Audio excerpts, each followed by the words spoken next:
hari nk'igihe cy'isaha 4 z'ijoro ahabo gishike na gisaza bacumitwe ibugita nabo bagabo babiri bazwi ku mazina ya John na Majaliwa babasanze muhiri wabo muri zone ya 10 muzigizi kambi y'impunzi iri Nyarugusu igihugu kibanyi ca Tanzania. Ubu bakaba bariko bavurirwa mu bitaro vya MTI Medical Team International mu rurimi rw'icongereza zo muri zone ya 8 nkuko bivugwa n'isoko ryacu aho mu ikambi. Ikindi ngo nuko abagabo babiri basanzwe batwa mu mabi menshi n'ubusuma hamwe no guhohotera abantu.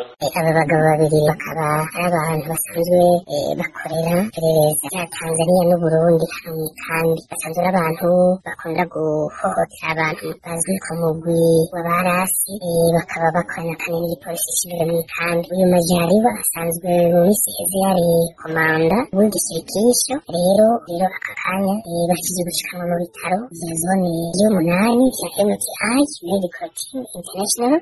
Banyujijwe ibitaro aho bibonekana ko umwe muri abo babiri asanzwe ari umwigeme ariwe ababaye cyane. Izo mpunzi zo mu ikambi ya Nyarugusu bagasaba igihugu ca Tanzania n'ishirahamwe mpuzamakungu HCR kubafatira ingingo zibereye bagashengezwa imbere y'ubutungane. Tugomba gusaba ko abantu n'aba iki gihugu ca Tanzania gikoresha nk'impunzi ariko kandi atari impunzi baje kuri misiyo zabo mu gutoteza abantu mu guhotera impunzi. Twasaba ko HCR ifatira ingingo aba bantu hanyuma bakaje gukorera leta bavuyemwo. Murabona ko bageze ku rwego rwo kwica impunzi babasanze mu rugo. Twagomba gusaba ko amategeko yokurikizwa kuri aba bantu. Uruganda rwa RPA ntiturashobora kuronka yabo baje ku ikambi ya Nyarugusu canke abo mwishirahamwe mpuzamakungu gitaye impunzi HCR kugira bagire ico babivuzeko.